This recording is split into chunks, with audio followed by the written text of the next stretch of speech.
Hello, welcome to the world of CMA.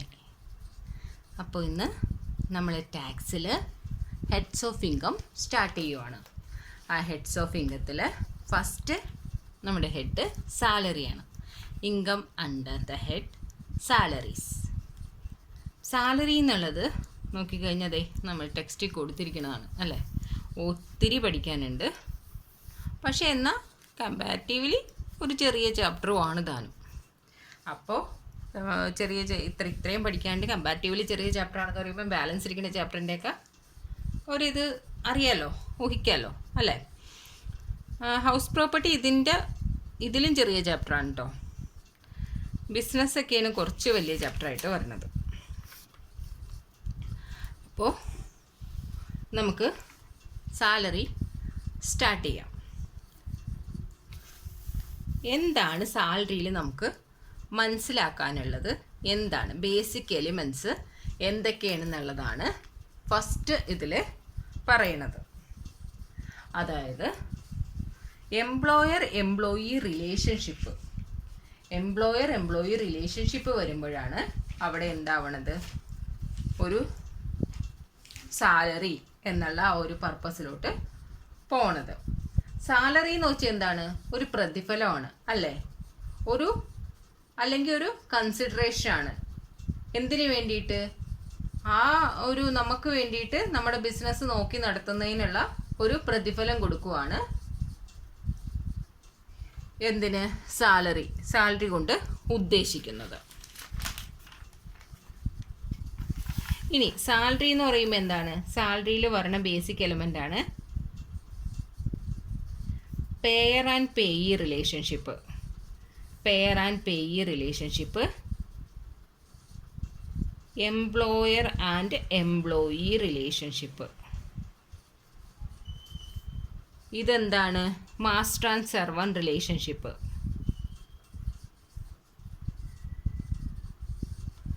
ഈ 3 തരത്തിലുള്ള റിലേഷൻഷിപ്പാണ് എന്ത് പറയുന്നത്, സാലറിയിലായിട്ട് നമ്മൾ എന്ത് ചെയ്യണത്, സാലറി ആയിട്ട് കണക്കാക്കുന്നത്.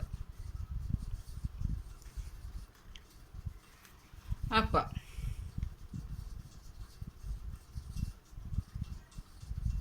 പെയർ ആൻഡ് പേയി റിലേഷൻഷിപ്പിന് എന്താണ്, ഒരു എംപ്ലോയർ എംപ്ലോയി അല്ലെങ്കിൽ മാസ്റ്റർ സെർവൻറ്റ് റിലേഷൻഷിപ്പിനോട് ഈക്വലൻ്റ് ആണ്.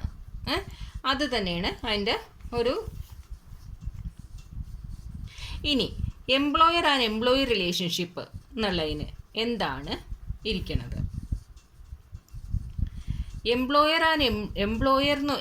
എന്ന് വെച്ചാൽ എന്താണ്, നമ്മൾ എംപ്ലോയറുടെ ആ ഒരു സൂപ്പർവിഷൻ, ആ ഡയറക്ഷൻ അനുസരിച്ച് വർക്ക് ചെയ്യുന്നതാണ് അല്ലേ. എംപ്ലോയർ എന്ത് പറയണോ അതനുസരിച്ച് വർക്ക് ചെയ്യുന്നതാണ് എംപ്ലോയർ ആൻഡ് എംപ്ലോയി റിലേഷൻഷിപ്പ് എന്ന് പറയുന്നത്. ആ എംപ്ലോയർ ആൻഡ് എംപ്ലോയി റിലേഷൻഷിപ്പിൽ നമുക്ക് കൊടുക്കുന്ന വേജസ് അല്ലെങ്കിൽ സാലറി എന്ന് പറയുന്നത് എംപ്ലോയറിൻ്റെ കപ്പാസിറ്റി അനുസരിച്ച് മാത്രമേ നമുക്ക് തരുള്ളൂ അല്ലേ.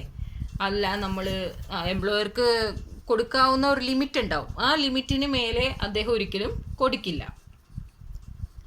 പിന്നെ ഏജന്റ് ആൻഡ് പ്രിൻസിപ്പൽ എന്ന് പറയണത് എന്താണ്, അവിടെ ഏജന്റും പ്രിൻസിപ്പളും എന്ന് പറഞ്ഞിട്ടുണ്ടെങ്കിൽ അതൊരിക്കലും എന്തായിട്ട് വരില്ല, സാലറിയിൽ വരില്ല, എംപ്ലോയർ എംപ്ലോയി റിലേഷൻഷിപ്പിൽ വരുന്നില്ല. ഇനി വരാത്തത് ഏതൊക്കെയെന്ന് നോക്കാം. ഏജന്റ് ആൻഡ് പ്രിൻസിപ്പൽ എന്ന് വെച്ചാൽ എന്താണ്, അതൊരിക്കലും ഹെഡ്സ് ഓഫ് ഇൻകം, ആ സാലറി ഇൻകത്തിൽ വരുന്നില്ല. Agent is not an employee of his principal അല്ലേ. ഏജന്റ് എന്ന് പറയുന്നത് ഒരിക്കലും പ്രിൻസിപ്പലിൻ്റെ ഒരു എംപ്ലോയി അല്ല, അത് തന്നെ മെയിൻ കാരണം. അപ്പോൾ അത് എന്താണ്, എംപ്ലോയർ എംപ്ലോയി റിലേഷൻഷിപ്പിൽ വരില്ല, ഇൻക്ലൂഡ് ചെയ്യാത്തതാണ്. അതേപോലെ തന്നെ salary received by a partner from its firm അല്ലേ, അയാളുടെ തന്നെ ഫേമിൽ നിന്ന് സാലറി റിസീവ് ചെയ്യുവാണെന്നുണ്ടെങ്കിൽ, അതായത് പാർട്ട്ണർ സാലറി എന്താണ്, അതൊരിക്കലും അവിടെ എംപ്ലോയർ എംപ്ലോയി റിലേഷൻഷിപ്പ് ഇല്ല, അതുകൊണ്ട് തന്നെ അത് സാലറി എന്നുള്ള ഹെഡിൽ വരില്ല അല്ലേ. ഇനി ഇതൊക്കെ ഏതിൽ വരും എന്നുള്ളതുണ്ട്, അത് നമുക്ക് അടുത്തടുത്ത് ഓരോ ചാപ്റ്റർ പഠിക്കുമ്പോൾ നമുക്കത് ഏതിൽ വരും എന്നുള്ളത് നോക്കാം. അതേപോലെ തന്നെ പാർട്ട്ണറിൻ്റെ സാലറി വരൂല എന്ന് പറഞ്ഞു. അതേപോലെ തന്നെ പ്രൊപ്പറേറ്റർഷിപ്പ് ഫേമിലാണെന്നുണ്ടെങ്കിലോ, പ്രൊപ്പറേറ്ററിൻ്റെ സാലറി ആണെന്നുണ്ടെങ്കിലോ, ആ ഒരു ഫേം നടത്തണത് തന്നെ അദ്ദേഹത്തിന് വേണ്ടിയിട്ടാണ് അല്ലേ, അദ്ദേഹമാണ് നടക്കുന്നത്. അവിടെ ഒരേ ഒരു ഓണറേ ഉള്ളൂ, അയാൾ മാത്രമേ ഉള്ളൂ. അയാൾക്ക് കൊടുക്കുന്ന സാലറി എന്ന് പറഞ്ഞാൽ ഒരിക്കലും എന്താണ്, അവിടെ വേറൊരു എംപ്ലോയർ ഇല്ല. അതുകൊണ്ട് തന്നെ പ്രൊപ്പറേറ്റർ സാലറി ഒരിക്കലും എംപ്ലോയർ റിലേഷൻഷിപ്പിൽ വരുന്നില്ല. അത് സാലറി എന്നുള്ള ഹെഡിൽ വരുന്നില്ല. ഡയറക്ടറിന് കൊടുക്കുന്ന റെമ്യൂണറേഷൻ രണ്ടായിട്ട് തിരിക്കുന്നുണ്ട്. Directors remuneration. അപ്പോൾ പാർട്ട്ണർഷിപ്പ് ഫേം നോക്കി, പ്രൊപ്പറേറ്റർ ഫേം നോക്കി, രണ്ടും ഇതിൽ വരുന്നില്ല. ഡയറക്ടേഴ്സിൻ്റെ റെമ്യൂണറേഷനെ പക്ഷേ രണ്ടായിട്ട് തിരിക്കുന്നുണ്ട്. ഡയറക്ടർ അവിടെ എംപ്ലോയി ആയിട്ടാണ് വർക്ക് ചെയ്യുന്നതെങ്കിൽ,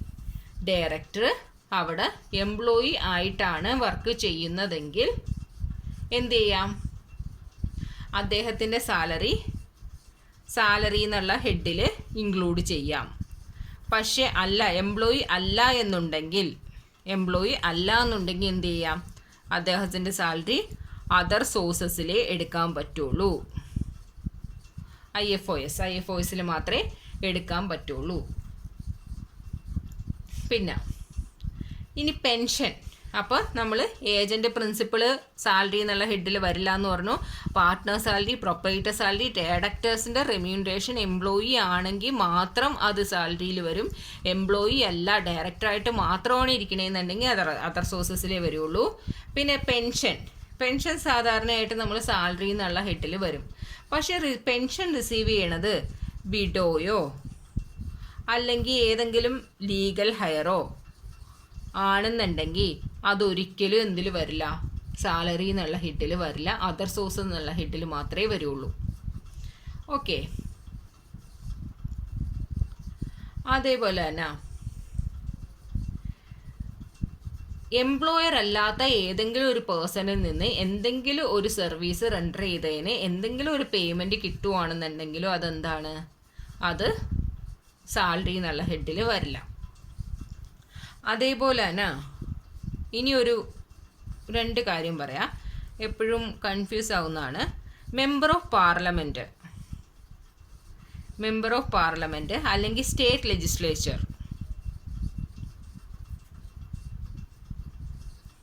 ഇത് രണ്ടും അതർ സോഴ്സസിലാണ് വരുന്നത്. ഒരിക്കലും ഇൻകം ഫ്രം സാലറി എന്നുള്ള ഹെഡിൽ വരുന്നില്ല. ഇനി ഒന്നുണ്ട്, എന്താണ്, ജഡ്ജസിൻ്റെ റെമ്യൂണറേഷൻ. ജഡ്ജസ് റെമ്യൂണറേഷൻ ചെയ്യുമ്പോൾ അവിടെ എംപ്ലോയർ ഉണ്ടോ? ജഡ്ജസിന് എംപ്ലോയർ എന്തെങ്കിലും വർക്ക് ഏൽപ്പിച്ചിട്ടാണോ കൊടുക്കുന്നത്, അതോ എന്തെങ്കിലും ഒരു എംപ്ലോയർ ആരാണ് അവിടെ? പക്ഷെ എന്നാലും ജഡ്ജസിന് കിട്ടുന്ന റെമ്യൂണറേഷൻ എന്തിലാണ് വരുന്നത്? ഇൻകം ഫ്രം സാലറി എന്നുള്ള ഹെഡിലാണ് വരുന്നത്. എംപ്ലോയർ ഇല്ല എന്നുണ്ടെങ്കിലും ജഡ്ജസിൻ്റെ സാലറി എവിടെ വരും? ജഡ്ജസിൻ്റെ സാലറി എംപ്ലോയി റിലേഷൻഷിപ്പ് ഉണ്ടെന്നുള്ള ആ ഒരു ഇതിൽ നമ്മൾ എന്ത് ചെയ്യും, സാലറി ആയിട്ട് തന്നെയാണ് എടുക്കുന്നത്. പക്ഷേ പാർലമെൻറ്റ് അംഗത്തിൻ്റെയോ സ്റ്റേറ്റിൻ്റെയോ സാലറി എന്തായിട്ടാണ്, സാലറി ആയിട്ട് എടുക്കില്ല. അത് അതർ സോഴ്സസിലാണ്, IFOSലാണ് വരുന്നത്. ഓക്കെ. ഇനി സാലറി വേജസ് എന്ന് നമ്മൾ പറയുന്നുണ്ട്. സാലറി ആയാലും വേജസ് ആയാലും അല്ലേ, നമ്മളിപ്പോൾ അക്കൗണ്ട്സിലാണെന്നുണ്ടെങ്കിൽ സാലറി എന്നുള്ളത് ഇൻഡയറക്റ്റ് എക്സ്പെൻസ് ആയിട്ടും വേജസ് എന്നുള്ളത് ഡയറക്റ്റ് എക്സ്പെൻസ് ആയിട്ടും എടുക്കും. 2 ട്രീറ്റ്മെൻറ്റാണ് എടുക്കുന്നത്. പക്ഷേ IT പർപ്പസിന് നോക്കുകയാണെന്നുണ്ടെങ്കിൽ രണ്ടും എന്താണ്, സെയിം എഫക്റ്റാണ് രണ്ടിനും വരുന്നത്. സാലറി എന്ന് പറഞ്ഞാലും വേജസ് എന്ന് പറഞ്ഞാലും സെയിം എഫക്റ്റാണ് വരുന്നത്. ഇനി വോളണ്ടറി ആൻഡ് കോൺട്രാക്ച്വൽ പേയ്മെൻ്റ് ഉണ്ട്. അതും സാലറി ആയിട്ടാണ് കൊടുക്കുന്നത്. വോളണ്ടറി ഒരാൾക്ക് എന്താണ്, സ്വമേധയാ കൊടുക്കുന്നുണ്ട്, കോൺട്രാക്ട് പടിയും കൊടുക്കുന്നുണ്ട്. രണ്ടായാലും അതെന്താണ്, സാലറി എന്നുള്ള ഹെഡിലാണ് വരുന്നത്. പിന്നെ എക്സ്ട്രാ വർക്ക് കൊടുക്കുന്നത്, പിന്നെ ഏതെങ്കിലും ഒരു എംപ്ലോയർ 2 or 3 എംപ്ലോയർ കയ്യിൽ നിന്ന് ഒരു സ്ഥലത്ത് തന്നെ വേണമെന്നില്ല, 2 സ്ഥലത്ത് ജോലി നോക്കുന്നുണ്ടാവാം, അങ്ങനെ കിട്ടുന്ന സാലറി, അല്ലെങ്കിൽ എന്താണ് പ്രസൻറ്റ് എംപ്ലോയർ, പാസ്റ്റ് എംപ്ലോയർ അങ്ങനെ കിട്ടുന്ന സാലറി എല്ലാം എന്താണ്, അതെല്ലാം നമ്മൾ സാലറി എന്നുള്ള ഹെഡിൽ തന്നെയാണ് എടുക്കുന്നത്. ഓക്കെ. അപ്പോൾ എന്താണ്, വോളണ്ടറി ആണെങ്കിലും കോൺട്രാക്ച്വൽ ആണെന്നുണ്ടെങ്കിലും അത് സാലറി തന്നെയാണ്. പിന്നെ പ്രസൻ്റ് ആയാലും പാസ്റ്റ് ആയാലും പ്രസൻ്റ് എംപ്ലോയർ ആയാലും പാസ്റ്റ് എംപ്ലോയർ ആയാലും എന്താണ് പ്രോസ്പെക്റ്റീവ് എംപ്ലോയർ ആയാലും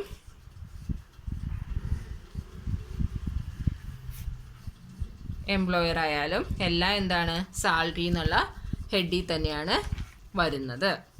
അപ്പം നമ്മൾ സാലറിനെ കുറിച്ച് ഇത്രയും ബേസിക് ആയിട്ടുള്ള എലമെൻറ്റ്സ് പഠിച്ചു അല്ലേ. ഏതൊക്കെയാണ് സാലറി പറയുന്നത്, സാലറി എന്നുള്ളത് എന്താ ഉദ്ദേശിക്കുന്നത്, എംപ്ലോയർ റിലേഷൻഷിപ്പ് വന്നാൽ മാത്രമേ അവിടെ സാലറി വരുള്ളൂ.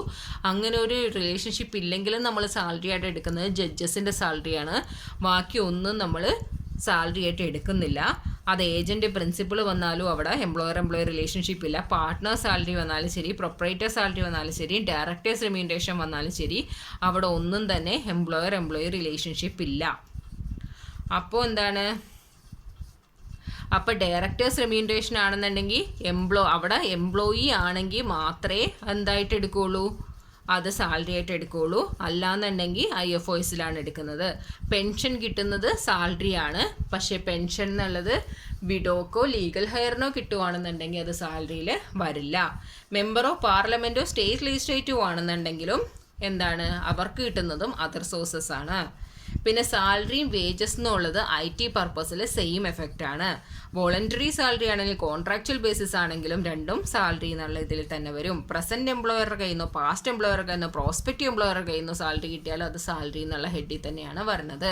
മോർ ദാൻ 1 എംപ്ലോയർ, എത്ര എംപ്ലോയറുടെ കയ്യിൽ നിന്നും സാലറി കിട്ടിയാലും അത് സാലറി എന്ന് തന്നെ ഹെഡിലാണ് വരുന്നത്. അല്ലാണ്ട് ഒരു എംപ്ലോയറുടെ കയ്യിൽ നിന്ന് കിട്ടിയ സാലറി ഇനി ഒരു എംപ്ലോയറുടെ കയ്യിൽ നിന്ന് കിട്ടിയ സാലറി അല്ല എന്നുള്ള ഒരു ഇതില്ല.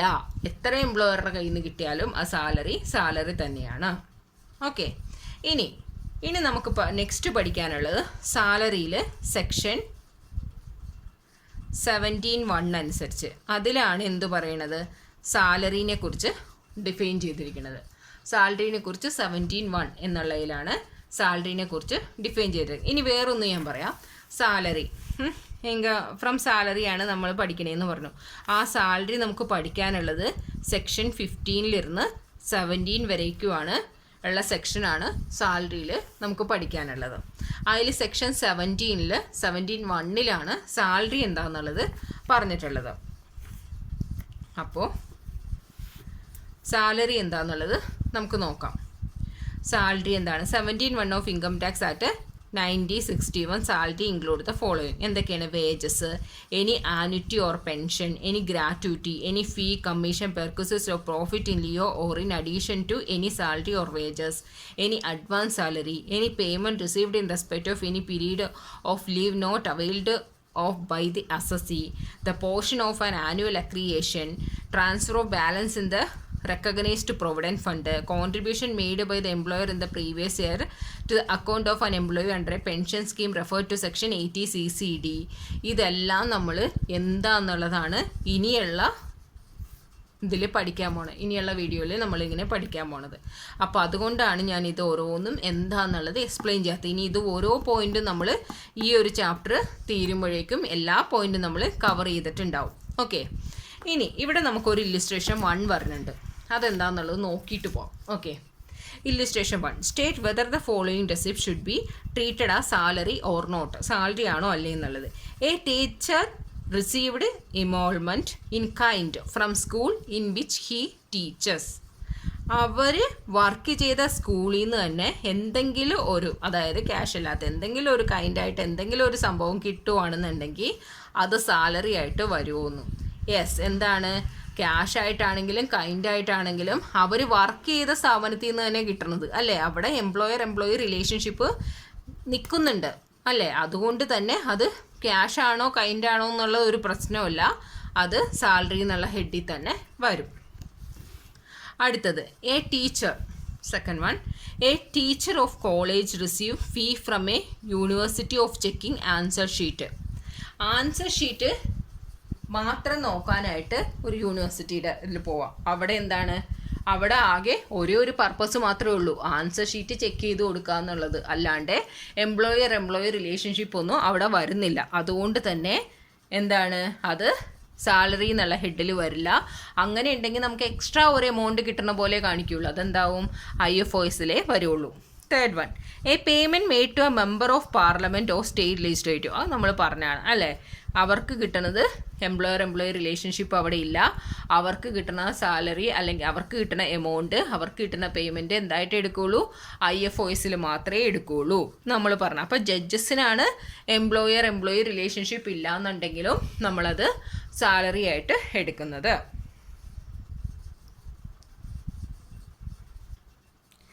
ഇനി ഒരിക്കൽ സാലറി കിട്ടിക്കഴിഞ്ഞിട്ടുണ്ടെങ്കിൽ പിന്നെ അതിനൊരിക്കലും നമുക്കത് വേണ്ട, അല്ലെങ്കിൽ നമ്മളത് ഫോർഗോൺ ഓഫ് സാലറി എന്ന് പറയും അല്ലേ. Forgoing of salary എന്നുള്ളതുണ്ട്. അതായത് ഒരിക്കൽ സാലറി കിട്ടിക്കഴിഞ്ഞിട്ടുണ്ടെങ്കിൽ പിന്നെ അത് നമുക്ക് സറണ്ടർ ചെയ്യാനോ അങ്ങനെ ഒന്നും ആക്കാനായിട്ട് പറ്റില്ല. സാലറി കിട്ടിക്കഴിഞ്ഞിട്ടുണ്ടെങ്കിൽ ആപ്ലിക്കേഷൻ ഓഫ് സാലറി എന്നുള്ള ഒരു ഹെഡിൽ മാത്രമേ വരുള്ളൂ. അതായത് നമുക്ക് സാലറി കിട്ടിയിട്ട് അത് നമ്മൾ നമ്മൾ എക്സ്പെൻസ് ആയിട്ട് ചിലവഴിച്ചു എന്നുള്ള പോലെ മാത്രമേ അത് യൂസ് ചെയ്യാനായിട്ട് പറ്റുള്ളൂ.